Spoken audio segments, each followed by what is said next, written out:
Welcome from the First Congregational Church of LaGrange. To all of our viewers watching from home, we welcome you as part of our church family.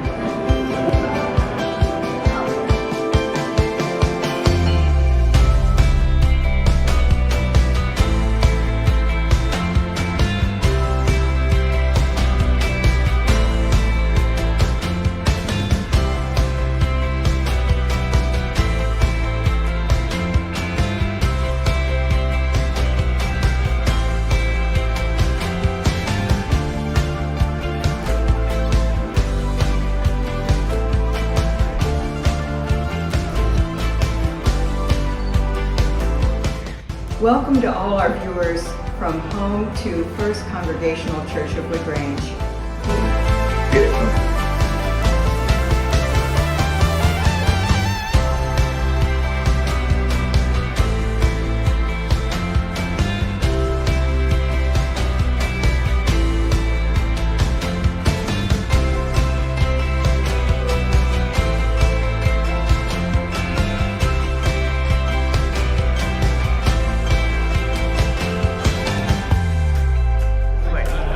Welcome to all of our home viewers.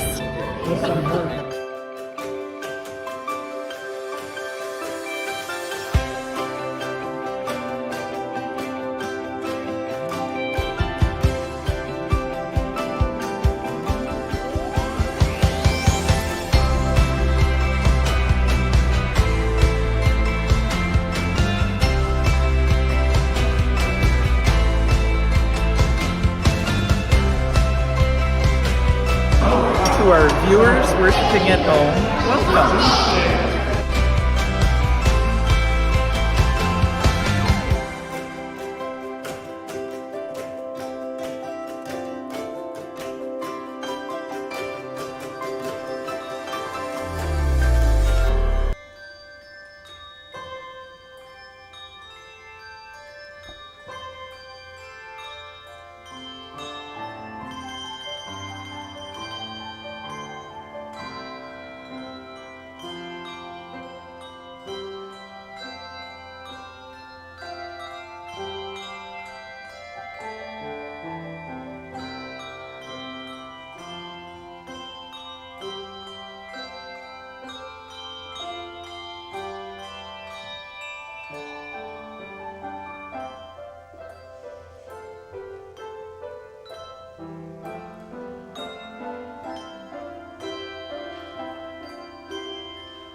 Good morning.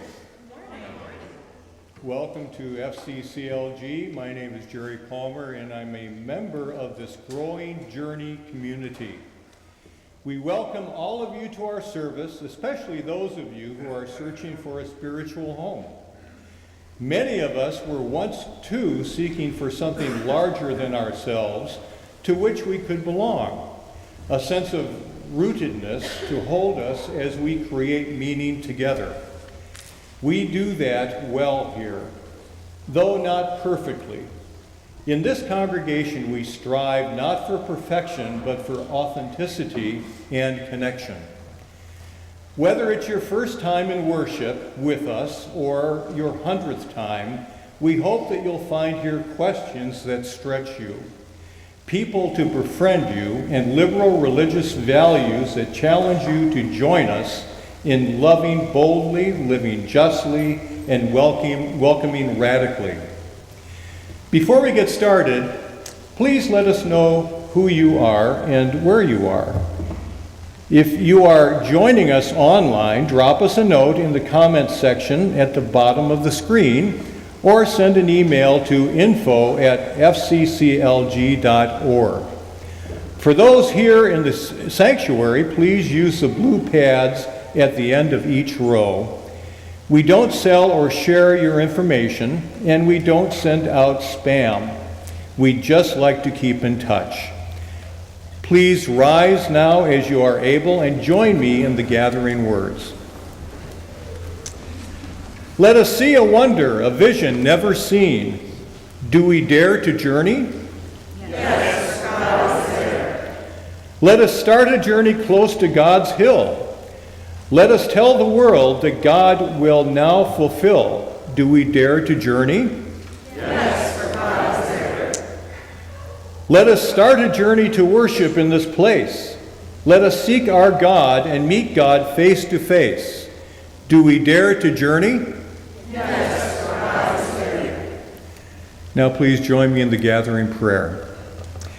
We may not be able to climb a hill for you, O God, but we gather to worship you in this place.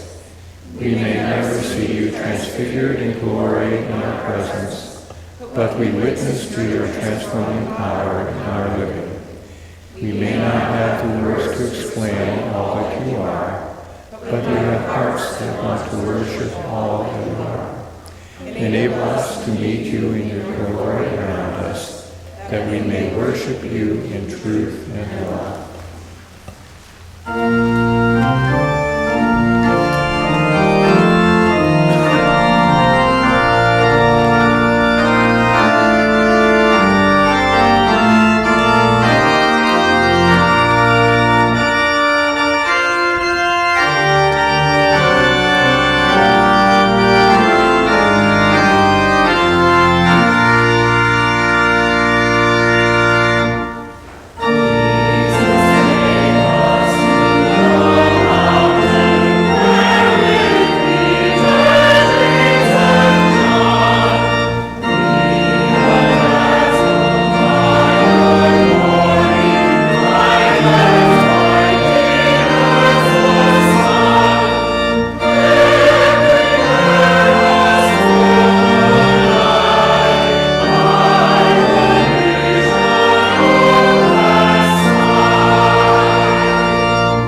please be seated.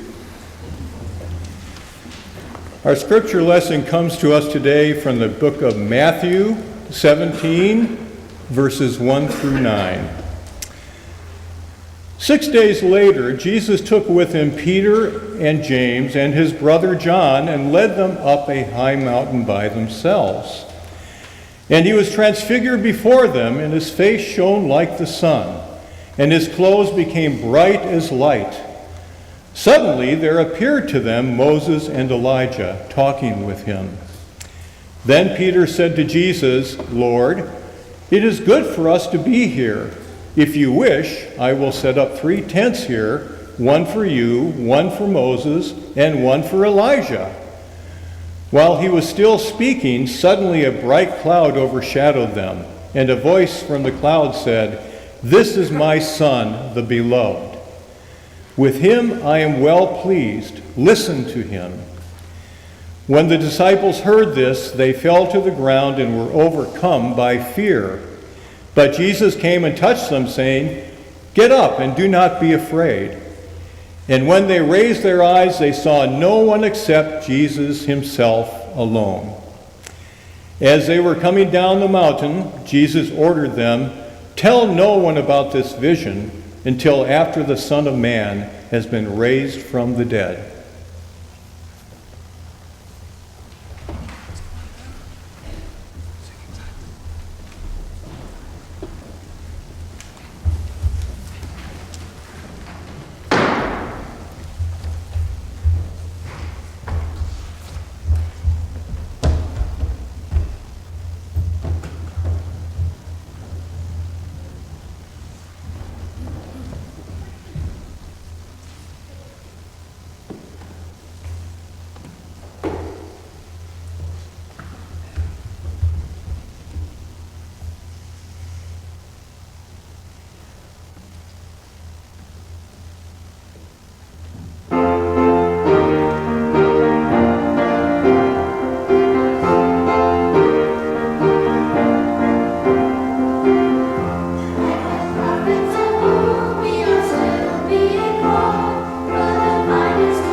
are a couple of adults who would like to take children downstairs to teach Sunday school.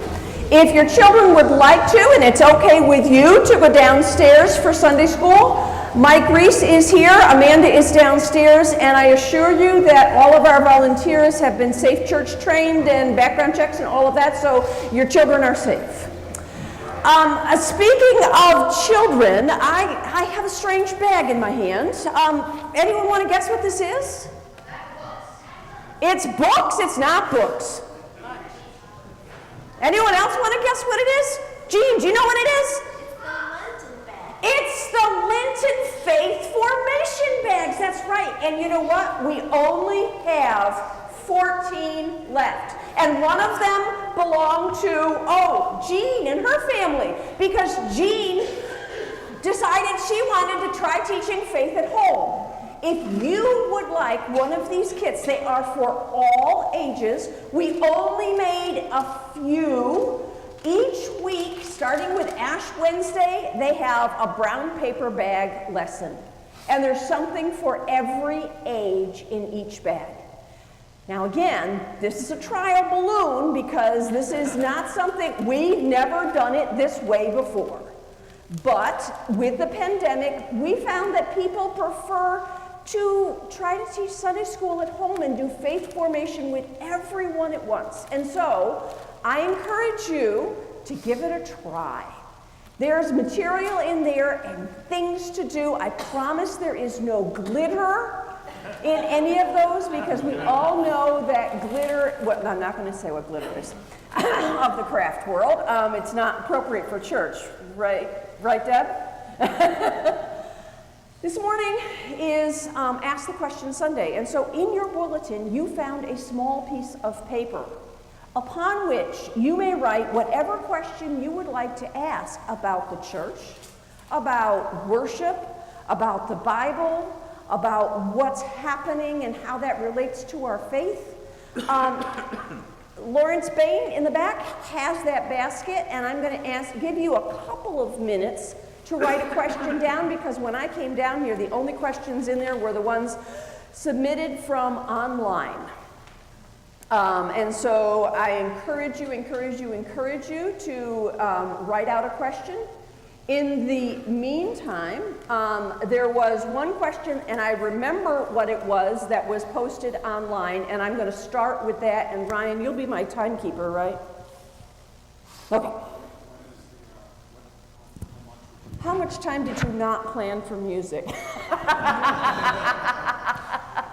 Ryan and I have a system. I was not sure I was going to make it back from Costa Rica in time to be here this morning because I had this layover in Mexico City. And I wasn't sure, knowing Mexico City and how slow they are sometimes in actually getting you through everything, if I was going to make my flight home or if I was still going to be in Mexico City this morning. And so we arranged this where he had an extra thing of music to throw in case I didn't get here. But I did get here about 12:15 last night, and by the time the laundry was in the washing machine, it was well after 2, so I have a lot of sand between my ears still, but I'll do the best I can. I will give you my opinion of the answers to these questions. And I tell you, it's my opinion, and you don't have to agree with me. So one of the questions, and it came in early, and it happened to have been signed, and I won't say who put it in, but someone wanted to know, why has the doxology changed? And while I'm talking, you can write a question and just hold your hand up, and Mr. Bain will come and take your question. The doxology is actually, the word doxology is from the Greek for give thanks. It's a word, they are words of giving thanks. We give thanks in a lot of ways. We no longer use the Latin to say thank you. Now that I'm back in the States, I'm no hablo español en esta lugar. And so things change. Sometimes the language of doxology of the ancient church does not fit us anymore. Sometimes we just need a fresh recreation of it. How many of you ever had a recipe that you've had so many times you're sick and tired of it? Raise your hand. And so what do? You change it up, right? So that's what we've done. Ryan is excellent at finding alternative sets of lyrics that fit the current season or fit the current lectionary, the scriptures that we use each week. And so we change things up in worship, and you're going to see a lot more of that in the next 7 weeks because Lent is happening, and the whole program for Lent is changing worship in different ways. There'll be a different doxology. There will be a different set of, a slightly different order of worship. We're going to try to do more with multi-sensory stuff. And so you might be handed a rock when you come into worship, or we may have something else going on that helps you experience worship from more than just an intellectual point of view, or more than just the rote way we have been doing it. If you have a question, raise your hand so that Mr. Bain can pick it up, and I'm going to pull these out randomly. I'm going to meet him halfway. You do know that this is my way of not having to prepare a sermon while I'm on vacation, right? So, thank you. This is one sent online. I'm going to read it. It says what it says. Why do we give a huge chunk of our budget to organizations that anyone can support? What do we do as a congregation to engage members in working to make change instead of throwing money at problems, which feels patronizing? Well, that is a very interesting perspective. This congregation has a long history that predates me of giving 10% of our non-designated income as a tithe to give to other social service agencies whose mission agrees with what we do, and their values are in line with our values, but they do work that we cannot do or have not been able to do in the past.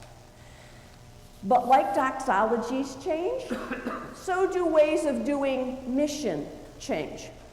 And so with every generation, we hope to not only reinvent the words that we use for worship, but I would hope that as we look at new ways of being the church, new ways of organizing the church, new ways of doing ministry, that would be an excellent thing to come up for conversation. What else might we do besides give money away? Is there some other way to do mission? Is there something that we can do to engage people one-on-one with making change in the community? Why we do it is because those 7 famous words that are the epitaph of every dead church, we've never done it that way before. That's why we've done it. We've always done it this way, but that doesn't mean we always have to. We can always build upon the roots of a tradition and do something different. And now is the time, while we are engaged in this visioning process, to move forward with something different. One from the choir. Oh my gosh, it's in red. I'm not sure I can read this. Why is Jesus sometimes called the Son of Man, sometimes the Son of God? He was both, but is Son of Man a translation or interpretation? Son of Man is not originally from the Christian tradition.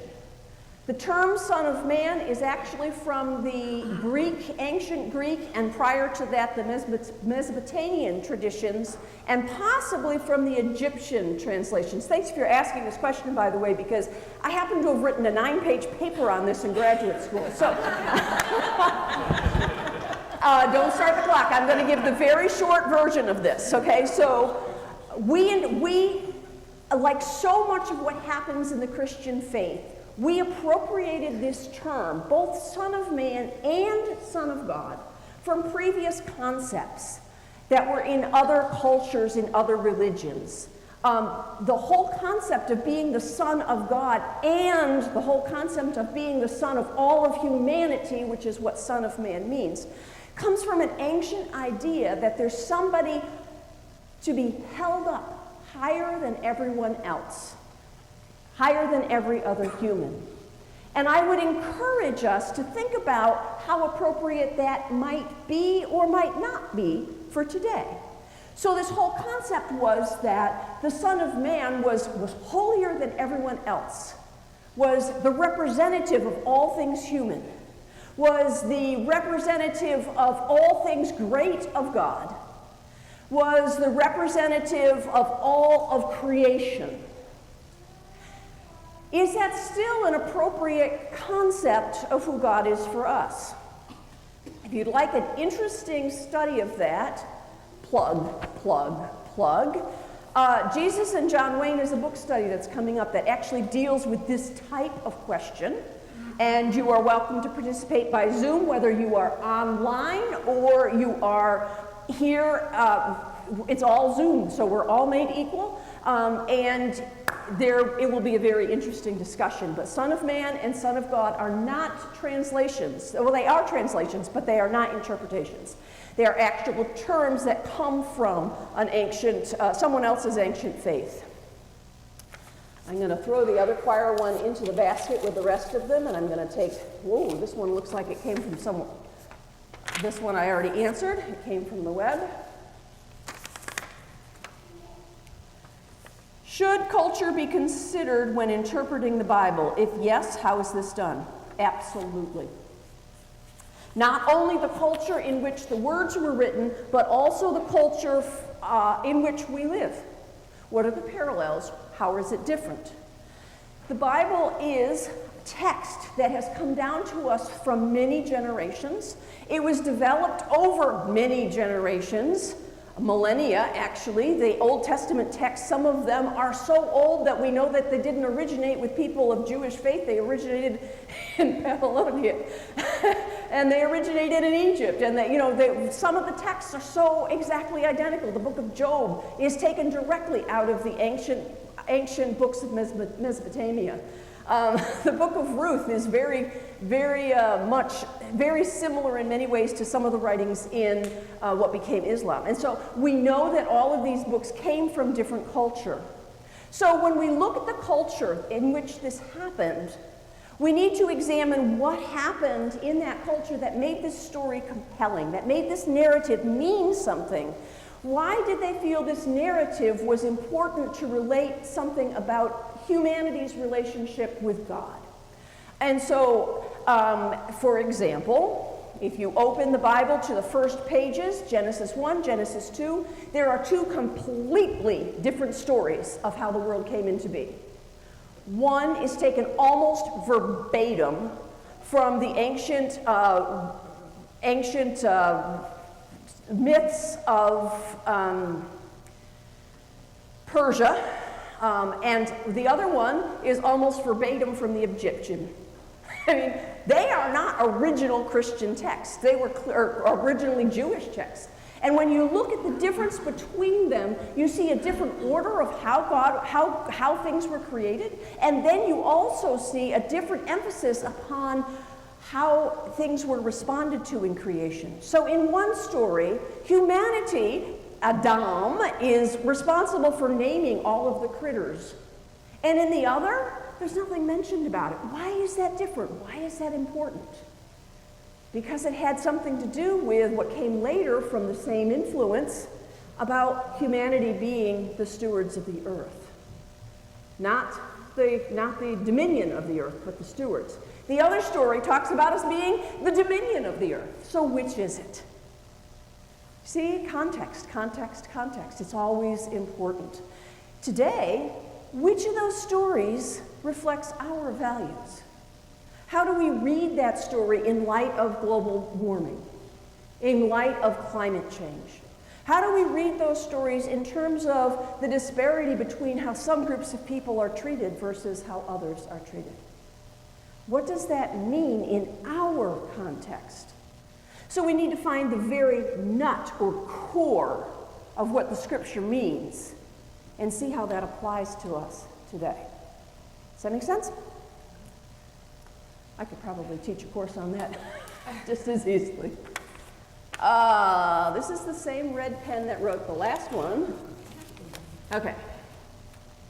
Tell me again why God lets bad things happen. Okay, there is a presumption in there, in that question. The presumption in the question is that God has control of all things. The presumption in that question is that God is omnipotent, has all power and all control. The assumption in there is that everything that happens is done as though God is holding a marionette called the world and manipulates everything. What if that presumption were changed? What if instead the world is this long line of suspended balls, you know, that physics test where you pick one ball up and pass it, let go of it, and it bumps into all the others and the other one bounces up? What if the world is really like that, and simply a ball is dropped and the motion continues? And all that God does is occasionally help us push it in a different direction. Or what if the presumption were instead that creation happened and everything was put in motion, and God doesn't control where it goes at all? I tell the confirmation class that there's a trinity of omnis that I think we need to question in this day and age. Is God really all-powerful, omnipotent? Is God really omniscient? Does God really know everything? And finally, help me with the third one, Linda. Omnipotent, omniscient, and omnipresent. Is God always present in everything we do? Oh my God, the paranoia in my soul that runs when I think that God is with me all the time. It's like the last line of the 23rd Psalm. When I was 3 years old, I had a really hard time with it, saying, what do you mean, surely goodness and mercy, whoever they are going to follow me everywhere?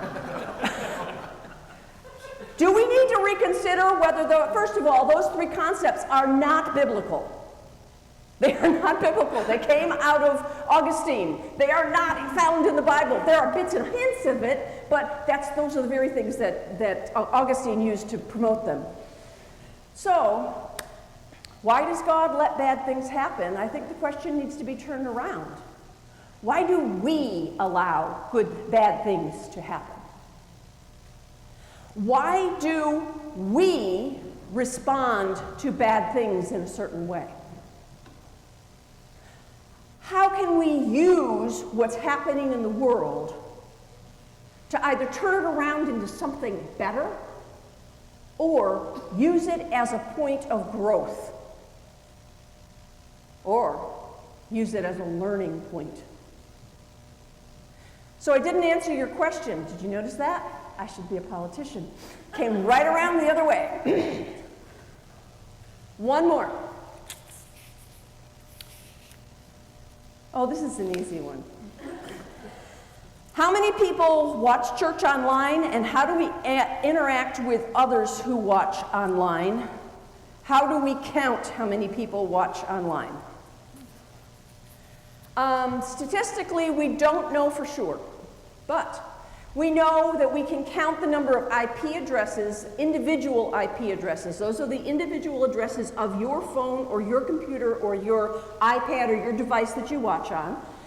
And we can see that those IP addresses differ. We can't see where they are, we can't see whose they are, and we literally can see basically where geographically they are, but we cannot pinpoint them to a certain address.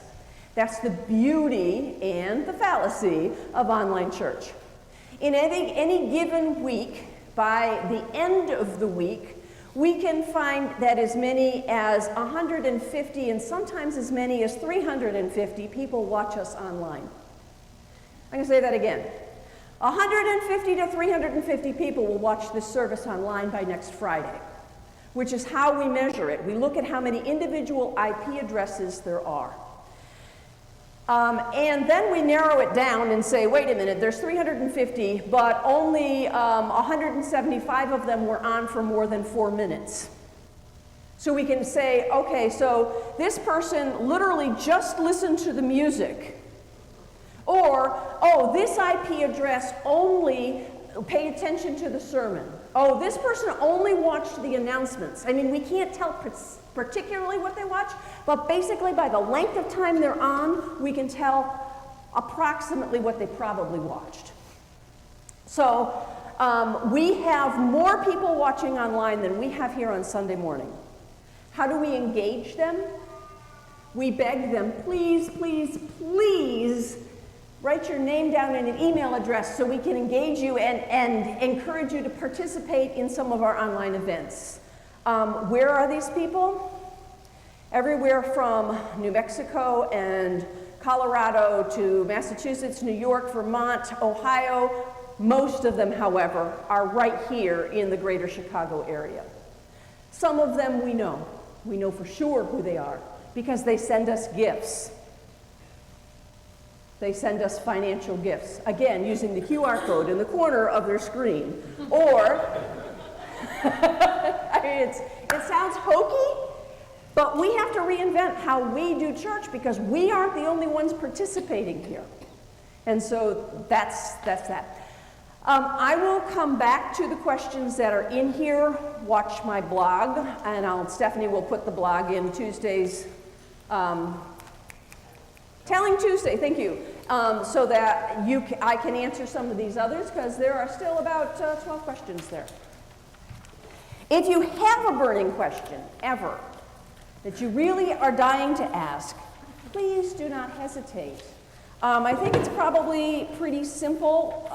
Some people who have actually braved the great mystery called asking Carly a question have found it to be an okay experience. They found I didn't bite, I didn't jump, I didn't get angry.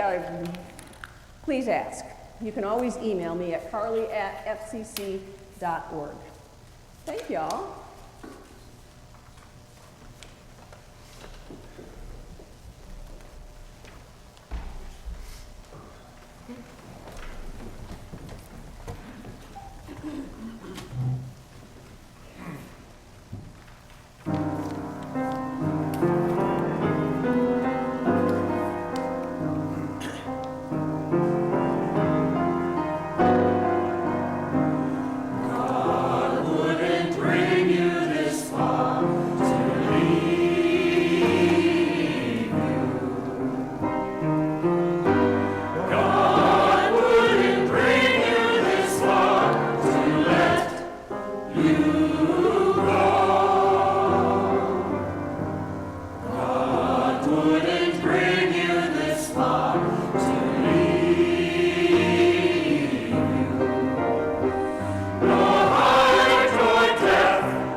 The psalmist tells us that the earth is the Lord's and all that is in it, the world and those who live in it. We are merely God's caretakers. Call us custodians, guardians, curators, protectors. We are a lot of things in God's eyes, but we are not owners. We answer to God for how we use our planet, our stuff, our money, and our time. We are not alone. We are a part of God's world. As we present them now, let us remember that our offerings are a way of taking care of the world in which God allows us to live. Please place your offerings in the plates as they are passed. If you are with us online, please scan the QR code at the bottom of your screen.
pray with me.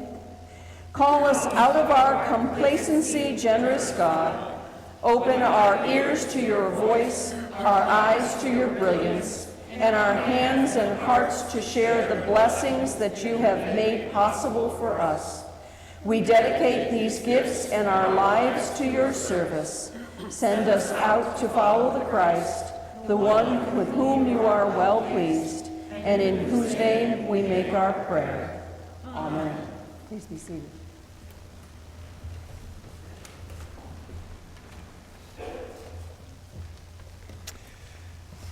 As we're approaching the season of Lent, we are excited to have faith formation kits available. These kits have creative activities for all ages for the whole season of Lent and Easter for a donation of $15.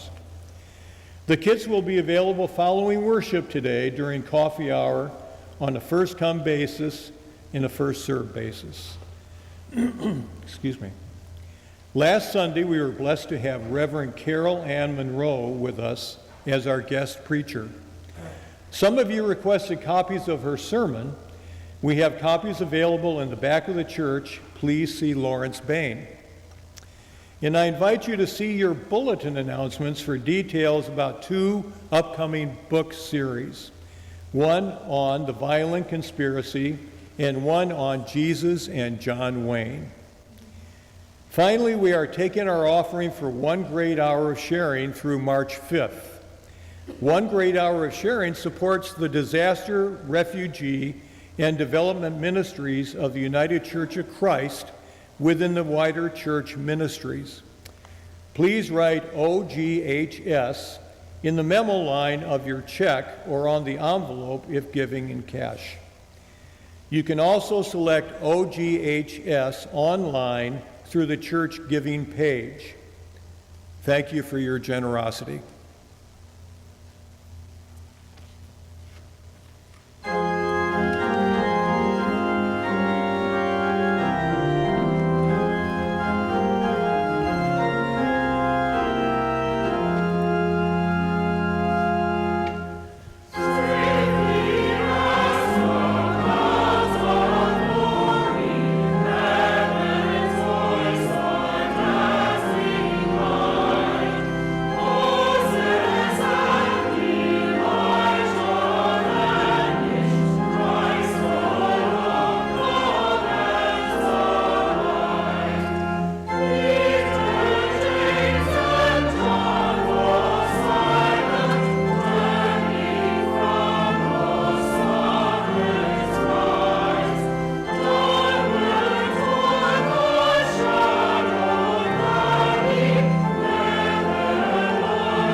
In every journey, may we encounter Christ. On every mountaintop, may we encounter God's glory.